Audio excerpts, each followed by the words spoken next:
Gilles Berset, vous avez fait partie du groupe d'économistes qui ont conseillé François Hollande pendant la campagne présidentielle. Alors, est-ce que c'était indispensable, comme vient de le dire le président de la République?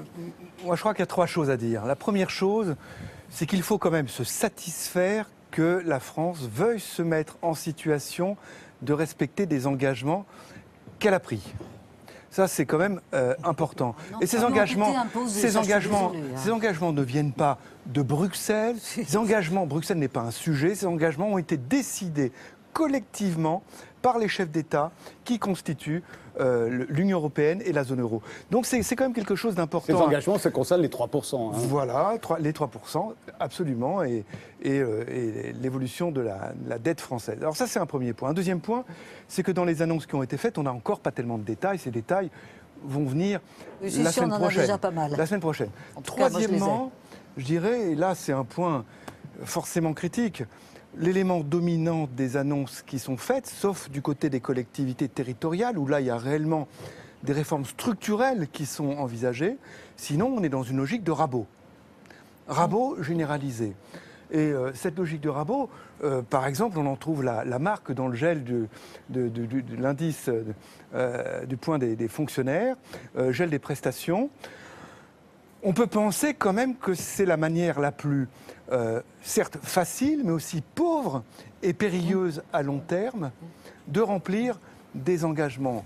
Une question qu'on doit se poser, c'est quel est le problème de la dépense publique française et de la masse salariale de la fonction publique française? Est-ce que les fonctionnaires sont trop payés ou est-ce qu'il y a une certaine inefficacité et est-ce qu'éventuellement il y a trop de fonctionnaires? Moi, mon point de vue, c'est que les fonctionnaires ne sont pas trop payés, mais qu'il y a des gains d'efficacité à trouver dans la fonction publique. La politique du rabot, en termes de salaire et de prestations, n'est pas la plus mobilisatrice, évidemment, pour demander ensuite aux agents de la fonction publique, dans l'éducation, dans la santé, etc., de se mobiliser pour faire plus, pour faire mieux. Oui, la première chose qu'il faut dire, c'est que, bien sûr, ces engagements à l'échelle européenne sont tout à fait catastrophiques. On a vu depuis 1999 que les règles qui ont été décidées ne fonctionnent pas. Ça n'a pas permis à l'Europe d'avoir une croissance équilibrée, d'avoir une croissance harmonieusement répartie. On se polarise sur les dettes et les déficits publics et le résultat, c'est que la zone euro est la zone du monde qui a le moins de croissance. On a réussi à ne pas avoir de croissance en 2012 à 2013. On a réussi à briser le retour de croissance qu'on a eu en 2011. Donc on a une stratégie européenne qui est tout à fait catastrophique. Et du coup, la France maintenant se trouve obligée de pratiquer des politiques restrictives alors qu'on a déjà un nombre extrêmement important de chômeurs. Ces politiques restrictives, elles vont frapper les retraités, elles vont frapper les familles. Nous avons entendu M. Seth, il y a quelques instants, nous dire le RSA, les allocations familiales, c'est très important. Que fait le gouvernement? Il renonce à l'augmentation du RSA et il va diminuer les allocations familiales pour la deuxième fois. Donc il y a une politique anti-famille, une politique anti-retraite qui est extrêmement préjudiciable. Il va falloir expliquer aux Français qu'à cause de l'Europe, on baisse les retraites et on baisse les allocations familiales alors qu'on a un grand nombre de chômeurs et qu'il faudrait au contraire impulser la croissance pour les faire travailler. Il n'y a pas de... Et donc, le problème aujourd'hui, c'est que le gouvernement va faire 50 milliards d'économies de dépenses publiques. En même temps, il a promis aux entreprises des baisses d'impôts de 40 milliards, ce qui veut dire que finalement, il n'y a que 10 milliards de baisse du déficit. Et donc, on a une politique qui est complètement incohérente, qui ne va pas réussir à tenir les engagements de déficit et qui va... On s'enfonce dans une stratégie consistant à faire baisser la consommation pour donner du profit aux entreprises, qui est une stratégie dans laquelle on n'a pris aucune leçon de la crise. Christine Cardellan. J'avais levé mon doigt depuis un moment. Monique, juste après. Allez-y, allez-y. Bon, ah non, je bouillonne. Je bouillonne parce que c'est incroyable. Le Manuel Valls, relayé là ce soir par Gilles Berset, on ne parle que de se serrer la ceinture que pour les plus démunis. que pour les classes. Jamais vous n'avez parlé des dominants. Parce qu'en réalité, les 20 milliards du CICE, les 50 milliards du pacte de responsabilité, c'est uniquement pour les puissants. C'est uniquement pour que les actionnaires puissent faire toujours plus de dividendes. C'est pas ce qu'ils disent, c'est pour relancer l'offre. Non, c'est moi, c'est ce que je dis. Bon. Hein. Et donc, les 50 milliards qu'ils cherchent, moi je vous assure, j'ai plusieurs enveloppes. Il n'y a pas du tout besoin de faire des tas de débats d'experts pour trouver les 50 milliards. Moi, je les ai largement dans les paradis fiscaux, puisque c'est un manque à gagner de 60 milliards, vous le savez très bien, de 60 milliards d'euros par an. Et par ailleurs, je les ai largement dans les niches fiscales. Et ça, c'est l'Inspection générale des finances qui a dit qu'il y a 100 milliards de niches fiscales qui ne correspondent pas aux objectifs. Et alors, le pacte de responsabilité, c'est soi-disant pour que les entreprises puissent créer des emplois. Eh bien, aujourd'hui, qu'est-ce que j'ai fait? Je suis allée sur Infogreffe. Regardez le président du MEDEF, Pierre Gattaz. Il a une entreprise, il gère un groupe, le groupe Radial. Et qu'est-ce qu'on s'aperçoit en lisant ça? On paye 11 €, tout téléspectateur peut aller sur Infogreffe et voir qu'en effet, son groupe a fait de gros bénéfices entre 2011 et 2012, le chiffre d'affaires multiplié par 8%, le résultat net multiplié par 2, les effectifs 69 personnels recrutés et tous au Mexique. Alors, comment voulez-vous qu'on fasse confiance? Les salaires seraient supérieurs au SMIC quand même dans son entreprise. Pardon, alors. Mais dans son entreprise, Oui, les mais salaires alors là, sont très les supérieurs au 69, SMIC. je vous le dis parce que c'est écrit et c'est signé Pierre Gattaz, les 69 salariés qui ont été recrutés au Mexique, c'est tous des intérimaires. Hein, donc je me dis, c'est bien précisé. J'imagine qu'il a créé une filière. Alors, Christine Cardellan. Oui, ben, on part un peu dans tous les sens. Mais c'est Non, vrai pas que. du tout. Non, Très par rapport à ce que disait mon voisin et auquel j'allais répondre avant que vous ne preniez la parole. Non, mais c'est vrai qu'en France, si on ne veut pas se laisser manger par la dette, parce que cette année, la France va être le pays européen qui emprunte le plus, on est obligé de faire quelque chose. Mais on a l'impression quand même que au lieu de réformer, on a raboté. C'est-à-dire que, par exemple, le gel du point d'indice pour les fonctionnaires, c'était un choix. On aurait pu aussi bien ne pas recruter les 60 000 enseignants qui vont être recrutés cette année. On aurait pu en prendre 40 000 ou 50 000. Oui, mais est-ce qu'il vaut mieux pas de plus. Mais pas du tout. Pas forcément. Laissez-la terminer. Vous avez dit qu'il partait à l'étranger. Bon, il serait allé à l'étranger. Non, mais enfin, on aurait pu en recruter 10 000 ou 20 000 de moins et je pense qu'on aurait abouti à peu près au même résultat. De même, toucher aux retraites en n'augmentant plus les retraites. Pourquoi a-t-on fait revenir à 60 ans au lieu de 62 ans alors que c'était passé sous Sarkozy après beaucoup de difficultés? On a aujourd'hui fait revenir à 60 ans un certain nombre de départs à la retraite. Bon, si on avait laissé tout le monde à 62 ans, on n'a pas besoin de geler le point d'indice, le point des fonctionnaires. Donc c'est toujours des choix de rabot qui ne sont pas des choix de réformes profondes. Et la France s'enfonce, va continuer à s'enfoncer de cette manière-là, je le crains. Baptiste Pinondo. Ouais, mais c'est pas simple. J'ai un voisin qui est marrant, du coup, qui me dit tout à l'heure que le boulot, donc la personne voudrait le faire si vraiment on n'avait pas l'obligation, la contrainte même de le faire, et en même temps, qui dit qu'il faut absolument de la croissance pour créer des emplois à l'arrivée. Enfin, on a vraiment le sentiment. Oui. On a vraiment le sentiment. Parce que tout le monde doit être schizophrène. Le produit final de notre activité économique, c'est de l'emploi. On n'aime pas le boulot et on veut en produire encore plus. C'est exact. Enfin, c'est ce que j'appelle la turbine à turbin. On crée des boulots, peu importe la qualité, peu importe le niveau de rémunération, à la limite on peut les payer moins cher. Peu importe, on va en créer pourvu qu'on crée de l'emploi. Mais c'est complètement absurde. On a quand même mieux à faire que de bosser dans notre vie, quoi. Alors, je vais dire que Très vite. Dans notre ouvrage, avec Philippe Aghion et Elie Cohen, nous analysons sur le fond des expériences réussies de restructuration de la fonction publique. Ces expériences réussies ne sont pas passées par du rabotage des rémunérations, mais par une revue générale des interventions Canada. de la fonction Canada, Nouvelle-Zélande. Suède, Nouvelle-Zélande, Australie, à 2 reprises d'Australie. Une revue, mais vraiment généralisée, sur où est-ce qu'il y a des doublons, où est-ce que l'administration publique intervient, est-ce qu'elle doit intervenir dans ces domaines-là, oui, non, et si elle ne doit pas intervenir, comment on redéploie ces personnes. Donc c'est vraiment de cette façon-là que de façon structurelle, des pays ont réussi leur réforme. Ce que Sarkozy d'ailleurs de la fonction publique. avait fait avec la revue générale des politiques publiques et le succès que l'on sait. Si vous me permettez d'ajouter un mot, moi je voudrais avoir le plaisir de dire qu'il y a un petit point que j'ai senti dans les propos de Monique et sur lesquels je suis totalement d'accord avec elle. C'est la question, oui, ça mérite d'être dit. C'est la question de la mobilité sociale. Et la mobilité sociale, on est dans un pays en France où la mobilité sociale se réduit. C'est-à-dire ce que vous appelez la mobilité sociale, c'est le fait qu'on change de classe sociale, qu'on puisse s'enrichir. Voilà, qu'on ait des perspectives. Et quand on parle du SMIC, moi, ce que je trouverais important, c'est qu'on ne parle pas simplement du SMIC, du niveau du SMIC, mais c'est des perspectives salariales qu'on donne aux gens qui sont au SMIC. Ils puissent éventuellement gagner plus un jour. Voilà, est-ce qu'on leur donne est-ce qu'on se donne les moyens de leur donner des perspectives salariales par la formation professionnelle, par exemple, ou est-ce qu'on les laisse condamnés à rester au SMIC? Titu Lecoq. Oui, alors j'ai une question parce que ça m'a toujours fascinée. C'est ce genre d'émission, on regarde à la télé, il y a des économistes comme vous qui ont l'air très bien, qui ont l'air de très bien connaître leur dossier, qui ne sont absolument pas d'accord, mais chacun est convaincu qu'il sait, il a la solution et ça va tout changer.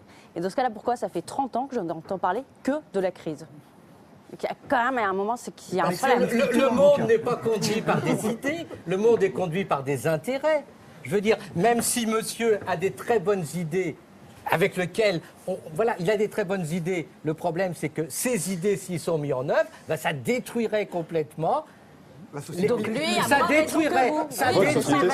détruirait complètement un certain nombre de personnes qui veulent devenir extrêmement riches, qui deviennent comme ça traders, qui deviennent capitalistes et qui n'ont pas envie de vivre la vie que propose monsieur. Donc monsieur a tout à fait raison dans son optique de proposer une société sobre, austère et égalitaire. Le problème, c'est que des gens n'en veulent pas.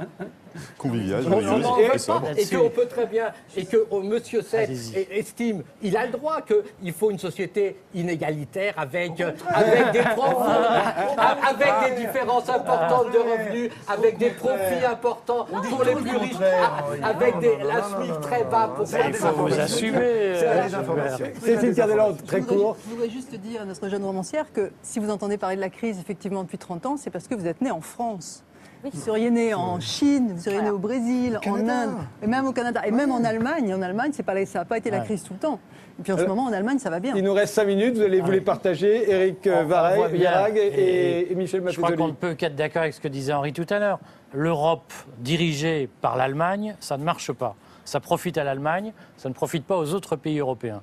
Donc il faut de toute façon changer de modèle. Après, on a, quoi qu'on en dise, un problème de fond, c'est que même si nous n'avions plus de dettes à rembourser, l'État serait en déficit.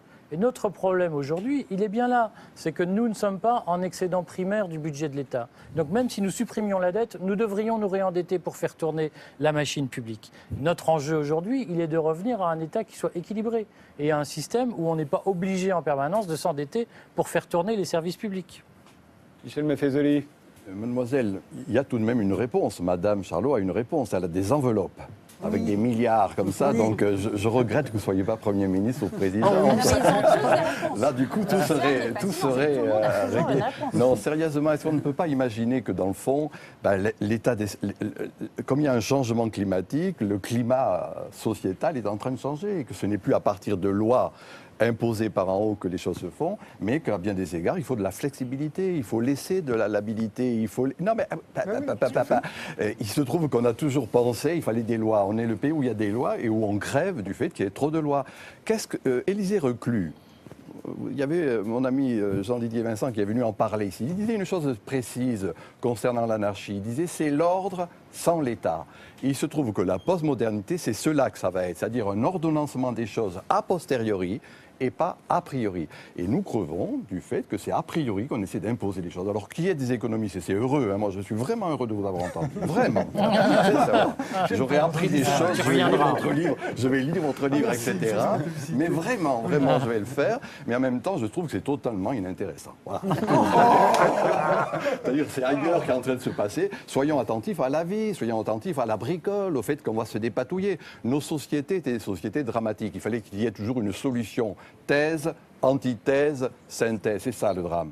Nous sommes dans un sentiment tragique de l'existence. Pour moi, la postmodernité, c'est le tragique il faut se démerder. Voilà, cher ami. Eh bien, ce sera la conclusion. Personne n'a rien à ajouter, ça tombe bien. L'émission se termine. Je vous remercie tous les 8 d'y avoir participé. On se sépare en musique avec Miossec. Son nouvel album vient de sortir. Il va nous en interpréter tout de suite un extrait avec ses musiciens, dont Albin de la Simone, d'ailleurs, qui est derrière les claviers. Vous allez nous chanter Nos morts. Christophe, c'est à vous.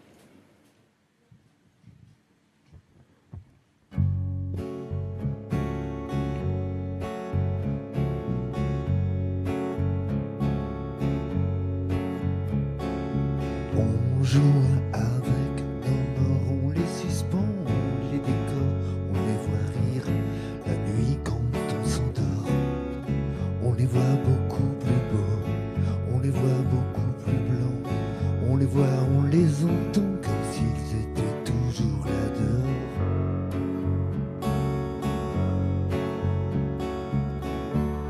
Quand on sera crevé, bébé, quand on sera trop embrassé, on ne sera plus là pour se défendre de tous nos muscles, de tous nos membres.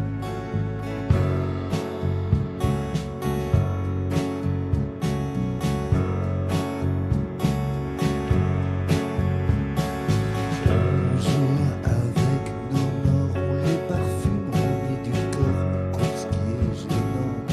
On fait plein d'accords, on retourne même l'or, on enlève même des corps, on leur rentre dedans, la mémoire est carnivore.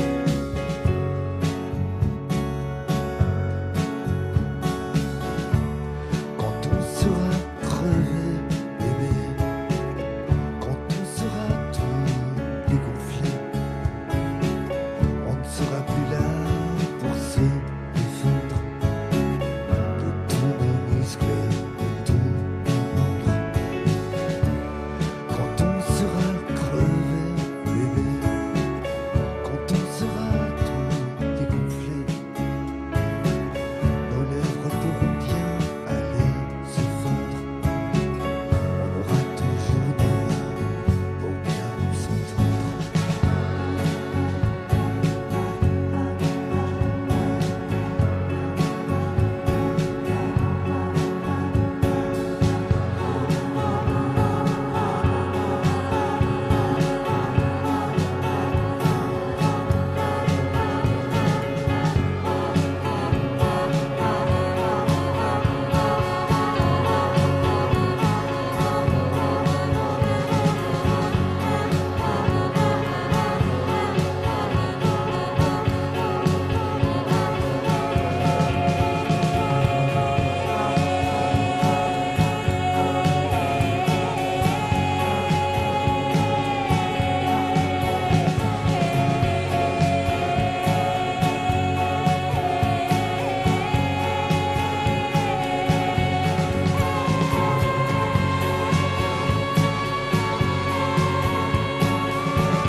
On est quand même plus beau, vivant que mort.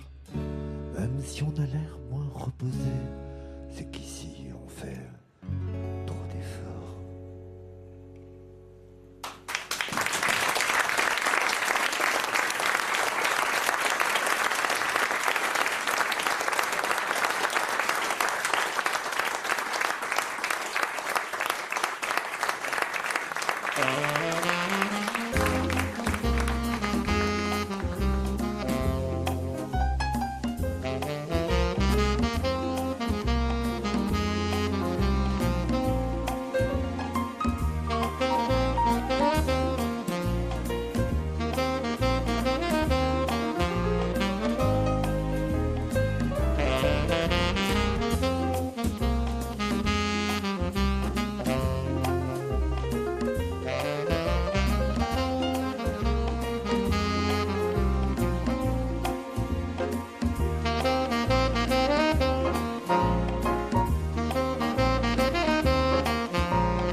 Dès maintenant, pour voir tous les lives de Ce soir ou jamais et réagir à l'émission, rendez-vous sur France2.fr.